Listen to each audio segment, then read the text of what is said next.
Si vous suivez un petit peu l'actualité de Nintendo, vous avez sûrement vu le dernier Nintendo Direct et vous êtes au courant des sorties prévues pour 2022. Et dans ce cas, vous faites sûrement partie des gens qui attendent avec impatience la sortie de Nintendo Switch Sport. Mais aujourd'hui, c'est pas de ce jeu qu'on va parler, on va plutôt parler de son arrière-grand-père, Wii Sport, sorti sur la Wii.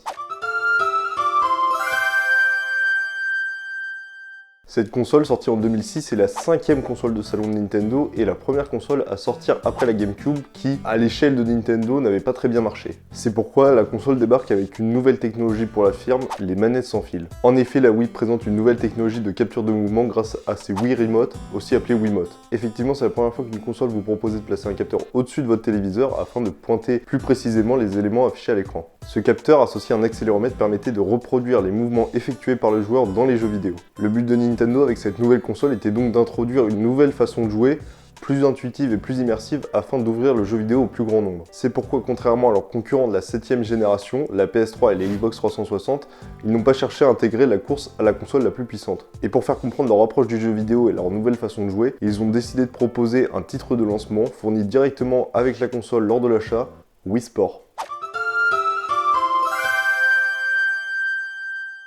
En effet, à la base, le jeu a été conçu pour initier les nouveaux joueurs à la manette atypique de la Wii. On découvre alors un ensemble de 5 simulations de sport, le tennis, le baseball, le bowling, le golf et la boxe. Chaque sport permettait de découvrir une façon d'utiliser la manette. Le tennis, le baseball, le golf et le bowling montraient l'utilité de l'accéléromètre en permettant aux joueurs de tenir sa Wiimote comme une raquette, une batte, un club ou une boule de bowling. La boxe, quant à elle, a aussi permis de comprendre l'utilité du nunchuck, le nunchuck étant une extension de la manette Wii à laquelle il est relié par un fil. Il comprend seulement un joystick et deux boutons, le bouton C et le bouton Z, et il était également équipé d'un accéléromètre, ce qui permettait par exemple au joueur de contrôler indépendamment les deux points de son personnage lors d'un match de boxe. Il a été nommé nunchuck parce que les deux manettes reliées entre elles avec le fil pouvaient laisser voir une ressemblance avec un nunchaku.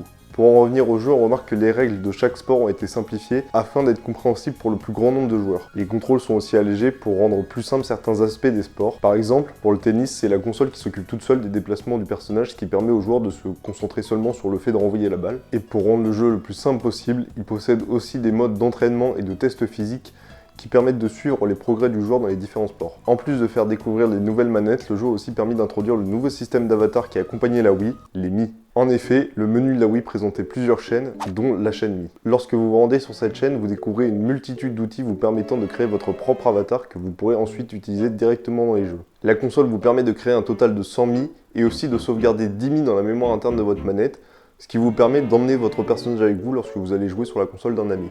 Wii Sport est donc le premier jeu à exploiter la fonctionnalité des Mi, mais c'est pas ce qui était prévu à la base.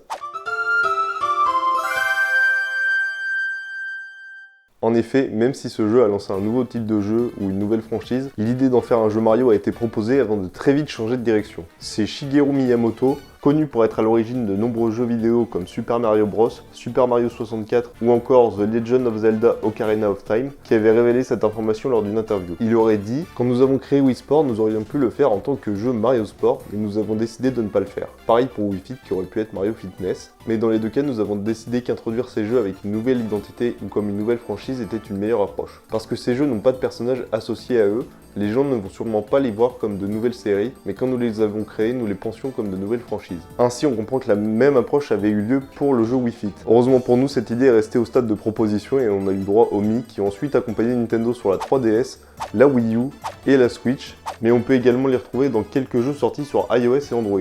Mais surtout, c'est ce nouveau concept et cette nouvelle approche du jeu vidéo qui a permis à Wii Sport d'atteindre le succès commercial qu'on lui connaît aujourd'hui. Comme je vous l'ai dit précédemment, Wii Sport était directement fourni avec la Wii, dans la boîte avec la console, mais seulement en Occident. Et ça a donc permis au jeu d'atteindre des chiffres de vente bien plus importants que ses concurrents. Néanmoins, au Japon, le jeu n'était pas fourni avec la console, ce qui ne l'a pas empêché de se vendre à 176 167 exemplaires seulement pendant les 2 premiers jours, et ainsi de battre un record pour la 7ème génération dans ce pays.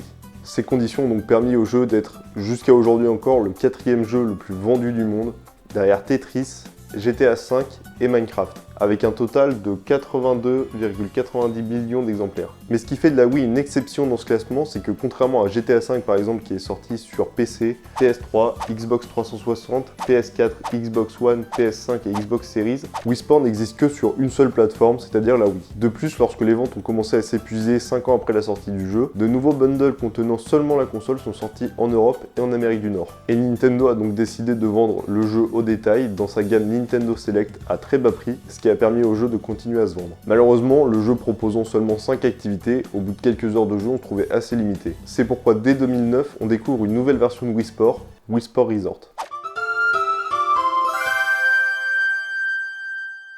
En effet, dès le 25 juin 2009 au Japon, on pouvait découvrir un nouvel opus du jeu phare de la Wii. Et cette fois, ce ne sont pas que 5 sports auxquels on pouvait jouer, mais 12. D'abord, on retrouve le golf et le bowling du jeu précédent, mais on découvre également le sabre, le wakeboard, le frisbee, le tir à l'arc, le basketball, le tennis de table, la moto marine, le canoë-kayak, le cyclisme et les jeux aériens. Ce jeu, en plus de proposer de nouveaux sports, a encore permis à Nintendo de présenter une nouvelle technologie, le Wii Motion Plus. Le Wii Motion Plus se présente sous la forme d'un petit bloc blanc qui vient se brancher en dessous de la manette et il apporte en plus de l'accéléromètre de la manette d'origine un capteur gyroscopique. Ce dernier permet de capter le mouvement du joueur de manière beaucoup plus fidèle et de pallier à certaines limites rencontrées dans des jeux demandant plus de précision comme le découpage de bouches dans le jeu de sabre par exemple. Cet opus se vendra également très bien puisqu'il occupe la 12e place du classement mondial des jeux les plus vendus avec 33,14 millions d'exemplaires vendus. Un troisième opus nommé Wii Sport Club verra également le jour sur la console de salon suivante, la Wii U. Cette fois, il s'agit réellement du même jeu que le premier, puisqu'on y retrouve les 5 sports d'origine. Néanmoins, cette nouvelle version apporte des graphismes HD et la possibilité de jouer face à des adversaires en ligne. L'ajout du gamepad de la Wii U permet aussi de renforcer le gameplay, en proposant par exemple de le placer au sol pour voir la balle devant ses pieds lors d'une partie de golf. Enfin, comme je le mentionnais au début de la vidéo, une suite a été annoncée lors du Nintendo Direct du 9 février 2022. Ce quatrième opus porte donc le nom de Nintendo Switch Sport et sortira donc sur la Nintendo Switch. Il proposera donc 6 sports à sa sortie, les classiques tennis et bowling venant de Wii Sport, le sabre de Wii Sport Resort renommé Chambara et les 3 nouveaux sports qui sont le football, le badminton et le baseball. Le golf sera aussi ajouté par la suite lors d'une mise à jour gratuite qui arrivera en septembre 2022. Comme on peut le constater, même s'il est aujourd'hui vieux de 16 ans, le jeu est toujours présent dans le cœur des joueurs puisque l'annonce de ce nouvel opus a été particulièrement bien reçue. Mais même si de nombreuses personnes connaissent et apprécient ce jeu, ce dernier comporte des éléments que peu de gens connaissent.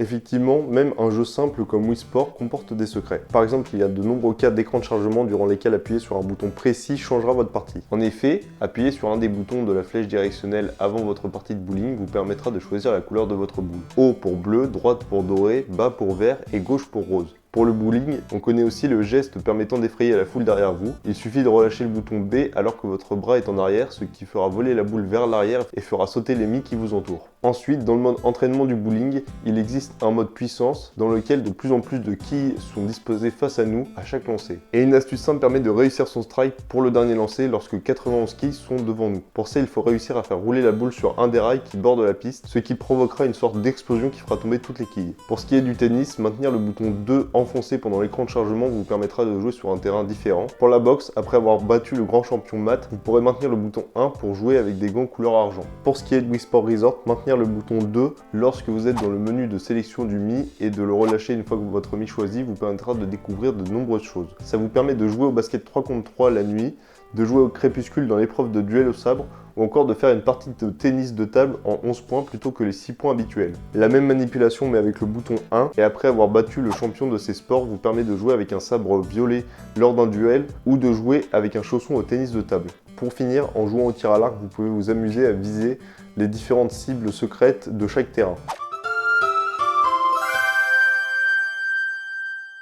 Pour conclure, on peut constater que Nintendo a donc réussi le pari qui s'était lancé en créant ce jeu, c'est-à-dire ouvrir le jeu au plus grand public possible. En effet, ce jeu a parfaitement réussi à plaire à des personnes qui ne s'intéressaient pas à la console, ni même au monde du jeu vidéo en général. Wii Sport a même réussi à devenir un jeu familial, au même titre que d'autres jeux qui l'ont suivi, comme Wii Play ou Wii Party, et il a permis à des joueurs du monde entier de découvrir la nouvelle expérience de jeu proposée par la Wii. Et aujourd'hui encore, on connaît tous la fameuse musique du menu, notamment grâce à son utilisation en tant que mème sur Internet.